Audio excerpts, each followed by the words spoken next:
नमस्कार विद्यार्थी मित्रांनो, आज आपण इयत्ता 9वीचा इतिहास व राज्यशास्त्र यामधील शैक्षणिक वाटचाल या पाठाचा अभ्यास करणार आहोत.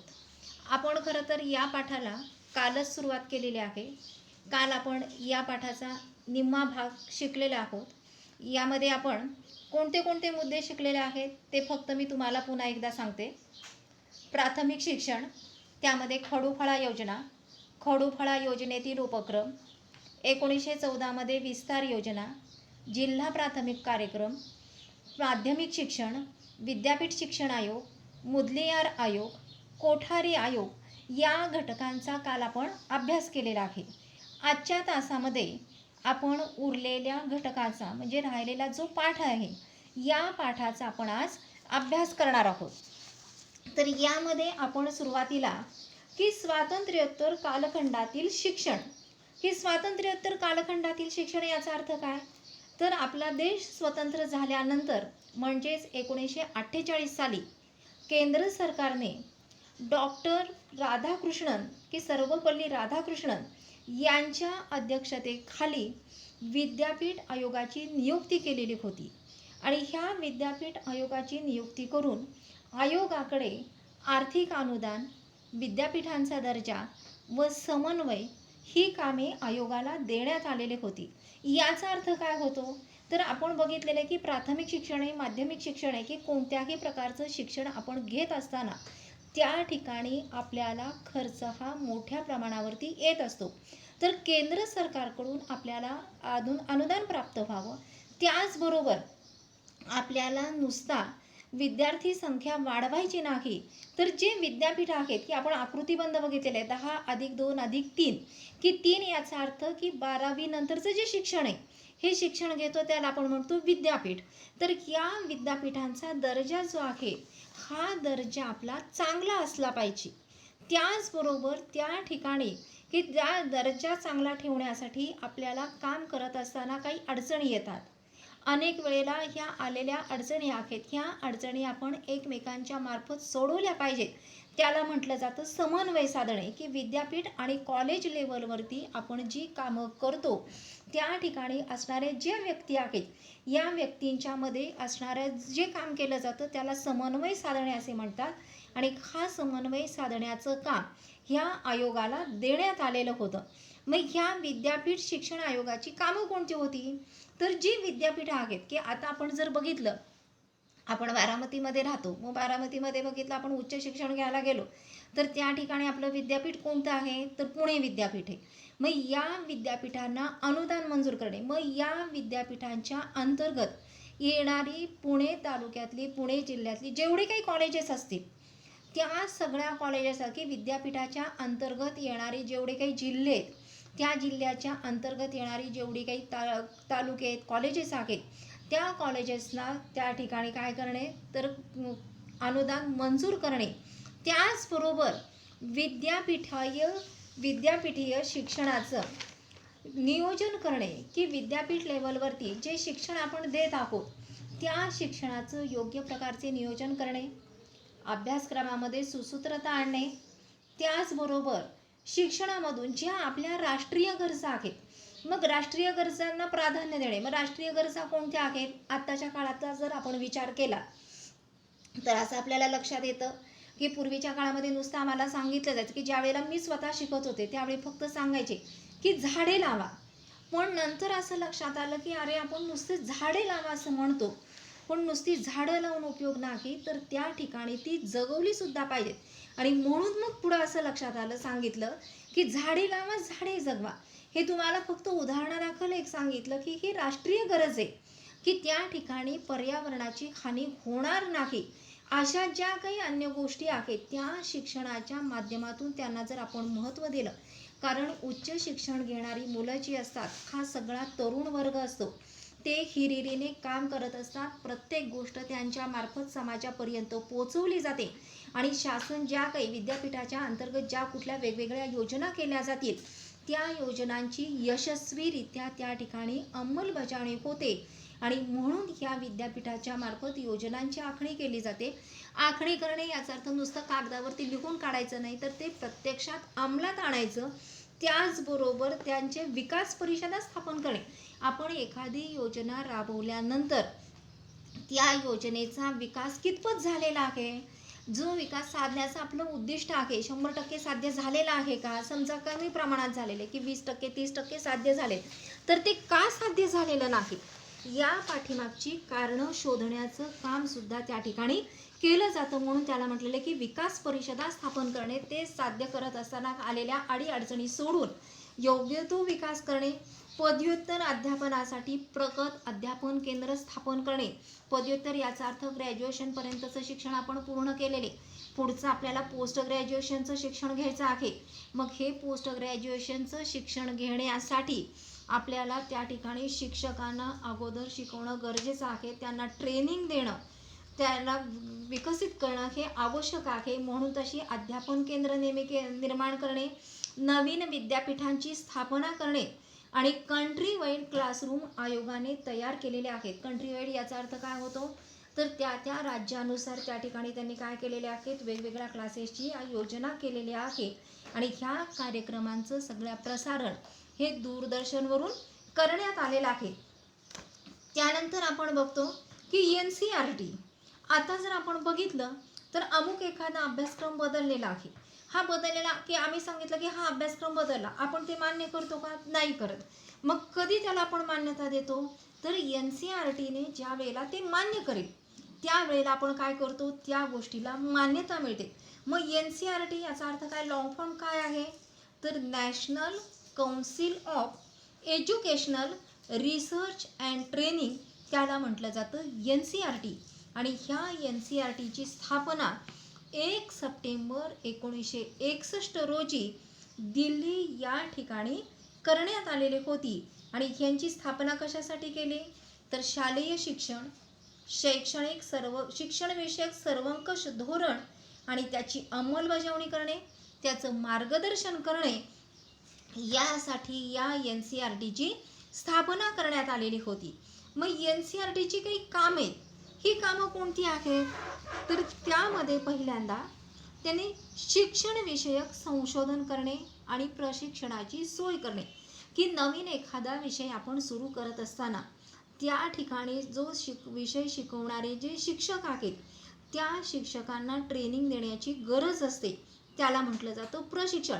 की कोणताही नवीन उपक्रम करत असताना, राबवत असताना, नवीन योजना अंमलात आणत असताना अगोदर शिक्षकांना ट्रेनिंग देणं आवश्यक असतं. म्हणून त्याला म्हटलं जातं प्रशिक्षणाची सोय करणे.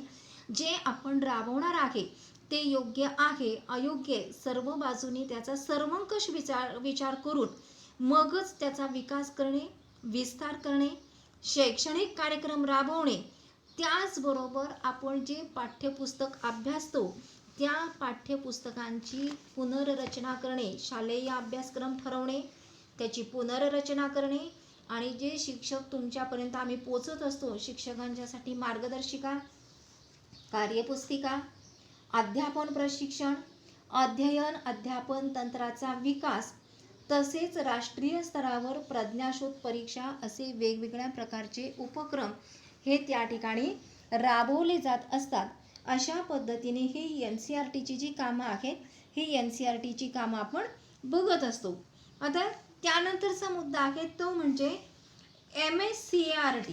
आता MSCERT याचा अर्थ काय होतो, कशाला म्हटलं जातं MSCERT, तर त्याचा अर्थ आहे की महाराष्ट्र राज्य शैक्षणिक संशोधन व प्रशिक्षण परिषद, त्याला म्हटलं जातं MCERT. आपण मगाशी बघितलेलं आहे NCERT, त्याची स्थापना दिल्लीला केलेली आहे. तर MCERT जे आहे या शैक्षणिक संशोधन आणि प्रशिक्षण परिषद आहे, या संस्थेची स्थापना ही पुणे या ठिकाणी 1964 मध्ये करण्यात आलेली आहे. आणि या संस्थेला विद्या प्राधिकरण या नावाने संबोधले जाते. त्याचबरोबर या संस्थेमार्फत जीवन शिक्षण हे मासिक प्रकाशित केले जाते. म्हणजे जर आपल्याला की अधिक ज्ञान प्राप्त करून घ्यायचं असेल वेगवेगळी शैक्षणिक धोरणामध्ये जे बदल होतात ते आपल्याला उत्सुकता असेल, जाणून घेण्याची इच्छा असेल, जिज्ञासा असेल, तर त्यासाठी ते जीवन शिक्षण मासिक निघालेलं आहे, शिक्षण संक्रमण मासिक आहे.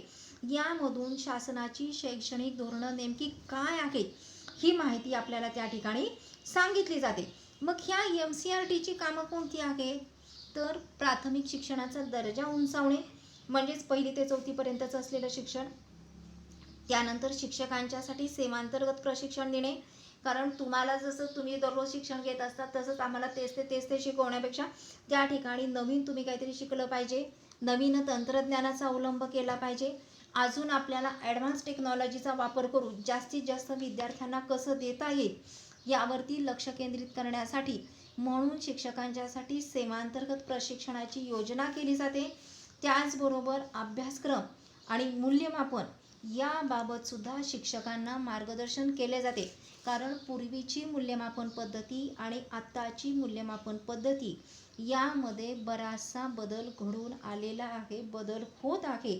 त्याचबरोबर 10वी आणि 12वीच्या परीक्षेनंतर की मुलांनी नेहमीच्या पद्धतीने 11वी 12वी कर, नंतर कॉलेज कर, यापेक्षा ज्यांना व्यवसायामध्ये आवड आहे त्या विद्यार्थ्यांना व्यावसायिक मार्गदर्शन करणे. म्हणजे जर आपल्याला आपल्या कलेनुसार, आपल्या आवडीनुसार जर आपल्याला शिक्षण मिळालं तर त्या ठिकाणी आपला निश्चितच विकास होतो. आणि म्हणून यासाठी 10वी 12वीच्या परीक्षेनंतर व्यावसायिक मार्गदर्शनाच्या बाबत त्या ठिकाणी मार्गदर्शन करण्यासाठी MCRTच्या मार्फत वेगवेगळ्या कार्यक्रमांचं आयोजन केलं जातं. त्यानंतर की महाराष्ट्र राज्य पाठ्यपुस्तक निर्मिती व अभ्यासक्रम संशोधन मंडळ. आता हे तर आपण आपल्या पुस्तकावरती नेहमी पुस्तक जर आपण घेतलं तर पाठ्यपुस्तकाच्या पाठीमागं आपल्याला हे लोगो दिसतो बघा, की तिथं लिहिलेलं असतं महाराष्ट्र राज्य पाठ्यपुस्तक निर्मिती व अभ्यासक्रम संशोधन मंडळ बालभारती. या संस्थेची स्थापना 27 जानेवारी 1967 रोजी पुणे या ठिकाणी झाली. मग ह्या संस्थेचं काम काय आहे? तर शालेय विद्यार्थ्यांच्यासाठी पाठ्यपुस्तके तयार करण्याचं काम केलं जातं. मग आपण बघतो की आपल्याला पूर्वीच्यापासून की जे आपल्या आईवडिलांनी वापरलेली पुस्तकं आहेत तीच पुस्तकं आपण वापरत नाही. ही वेगवेगळ्या प्रकारची पाठ्यपुस्तकं तयार केली जातात. अभ्यासक्रमामध्ये बदल होत आहे, मूल्यमापन पद्धतीमध्ये बदल होत आहे. तर हे सगळं करण्याचं काम पाठ्यपुस्तक निर्मिती आणि संशोधन मंडळ करत असते. आणि ही पुस्तकं तयार करत असताना ती मराठी, हिंदी, इंग्रजी, उर्दू, कन्नड, सिंधी, गुजराती, तेलुगू अशा 8 भाषांच्या मधून पाठ्यपुस्तके तयार केली जातात.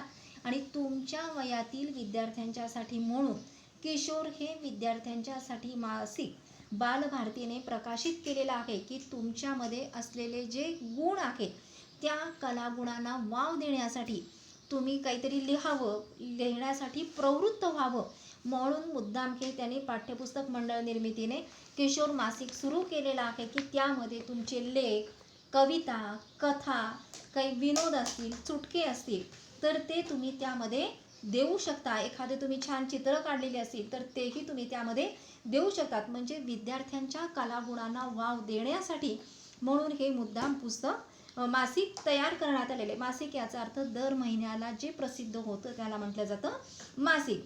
त्यानंतर शासनाचं राष्ट्रीय शैक्षणिक धोरण हे 1986चे, की ह्या बदलत्या धोरणानुसार की जे आपल्या आता सध्या काळाची गरज आहे त्या काळाच्या गरजेनुसार शिक्षणामध्ये मूलभूत बदल करण्यात आलेले आहेत.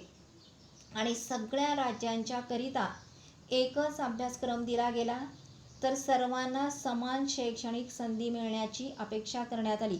की बघा सगळ्या राज्यांच्यासाठी एकच अभ्यासक्रम जर दिलेला असेल तर प्रत्येक विद्यार्थ्याला समान शैक्षणिक संधी मिळावी अशी विद्यार्थी आणि पालक वर्गांच्या मधून अपेक्षा व्यक्त करण्यात आलेली होती. त्यामुळे पुन्हा त्यामध्ये बदल करण्यात आला की प्रत्येक राज्याची गरज असेल त्या गरजेनुसार त्यांना आपापल्या अभ्यासक्रमामध्ये बदल करता येईल. त्याला म्हटलं जातं लवचिकता ठेवणे. हा बदल आपल्याला त्या ठिकाणी करण्याचं त्या राज्यावरती ठरवण्यात आलेलं आहे. त्यानंतर आहे की ह्या अंमलबजावणीसाठी प्राथमिक शिक्षण अभ्यासक्रम हा 1988 साली तयार करण्यात आलेला होता. त्यानंतर क्षमताधिष्ठित अभ्यासक्रम सुरू झाला. त्याला म्हटलेलं आहे की डॉक्टर R.H. दवे समिती. आता क्षमताधिष्ठित अभ्यासक्रम याचा अर्थ काय? तर आपल्याला किमान स्तरावरती अध्ययन क्षमता निश्चित करण्यात आलेली आहे की मग आपल्याला कलागुणांना वाव देणे, वेबाकृती आपल्याला आलेल्या आहेत, मग भाषा, गणित, परिसर अभ्यास या विषयांच्यासाठी 5वी पर्यंतच्या किमान अध्ययन क्षमता विकसित केलेल्या आहेत. मग त्यामध्ये श्रवण, वाचन, भाषण, लेखन की पहिल्यांदा मुलांना ऐकता आलं पाहिजे, नंतर वाचता आलं पाहिजे, नंतर लेखन करता आलं पाहिजे, त्यानंतर त्या ठिकाणी आम्ही सांगणार मग तुम्ही लिहिणार, पहिल्यांदा बघून लिहिणार, मग दुसऱ्याने सांगायचं, मग तुम्ही लिहायचं, मग तुम्ही विचार करणार, लिहिणार. त्याला म्हटलं जातं अध्ययन क्षमता. या ज्या क्षमता आहेत या क्षमता विकसित झाल्या पाहिजेत आणि त्या कशा पद्धतीने विकसित करायच्या याचे तक्ते त्या ठिकाणी तयार करण्यात आलेले होते. यानंतर ह्या सगळ्या गोष्टींच्यासाठी आपल्याला उपग्रहाचा वापर करता आला पाहिजे. का उपग्रहाचा वापर आपण कशा पद्धतीने करणार आहोत, तर ह्या उपग्रहांच्या द्वारे शैक्षणिक उद्दिष्टे आपली साध्य होऊ शकतात.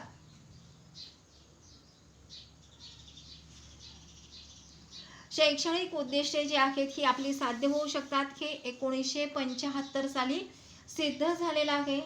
यासाठी इस्रोचे एक शास्त्रज्ञ एकनाथ चिटणीस यांनी यामध्ये की उपग्रहांचा वापर करून आपण शिक्षण प्रणाली ही कल्पना पुढे आणलेली आहे. त्यामध्ये एकनाथ चिटणीस यांनी खूप मोठ्या प्रमाणावरती योगदान दिलेलं आहे आणि अहमदाबाद या ठिकाणी अंतरिक्षाचा उपयोग करून साईट हा शैक्षणिक उपप्रयोग राबवण्यात आलेला आहे आणि त्या पद्धतीने हा प्रयोग त्या ठिकाणी यशस्वी झालेला आहे आणि ग्रामीण भागामध्ये उपग्रहांच्या मार्फत आपण दर्जेदार शिक्षण सुद्धा देऊ शकतो. त्यानंतर मुक्त विद्यापीठांची कल्पना पुढे आली. मुक्त विद्यापीठ कशाला म्हटलं जातं, तर 1970 साल हे संयुक्त राष्ट्रसंघाने जागतिक शैक्षणिक वर्ष म्हणून घोषित केलेलं होतं. मग हे जागतिक शैक्षणिक वर्ष याचा अर्थ काय होतो, तर या शैक्षणिक वर्षाच्या माध्यमातून किंवा मार्फत कोणीही त्या ठिकाणी शिक्षणापासून वंचित राहू नये आणि म्हणून ह्या मुक्त विद्यापीठांची कल्पना पुढे आलेली होती. मग त्यामध्ये केंद्रीय शिक्षण, समाज कल्याण खाते, माहिती व प्रसारण खाते, विद्यापीठ अनुदान आयोग, युनेस्को यांच्या चर्चासत्रातून हे मुक्त विद्यापीठ आले आणि सर्वसामान्य लोकांच्या घरापर्यंत ज्ञानगंगा पोचवण्याचे काम या मुक्त विद्यापीठामार्फत करण्यात आलेले होते की त्या ठिकाणी आपण फक्त ॲडमिशन घ्यायचं आणि घरी बसून अभ्यास करायचा आणि परीक्षा आपण जे परीक्षा केंद्र निवडलेलं आहे त्या ठिकाणी जाऊन आपण परीक्षा देऊ शकतो. त्याला म्हटलेलं आहे मुक्त विद्यापीठ. अशाच पद्धतीचं इंदिरा गांधी राष्ट्रीय मुक्त विद्यापीठ सुद्धा 1974 साली पी पार्थसारथी यांच्या अध्यक्षतेखाली नेमण्यात आलेला आहे आणि 20 सप्टेंबर 1985 रोजी या विद्यापीठाची स्थापना झाली की औपचारिक महाविद्यालयीन शिक्षण ज्या विद्यार्थ्यांनी घेतलेलं नाही त्या विद्यार्थ्यांना कोणत्याही प्रकारची पात्रता, वय किंवा अन्य अटींच्या मध्ये सूट देण्यात आलेली होती आणि अशा पद्धतीने की दूरस्थ शिक्षण कार्यक्रम आकाशवाणीवरून सादर करणे आणि 1000वरून अधिक अभ्यासक्रम या ठिकाणी राबवले गेले.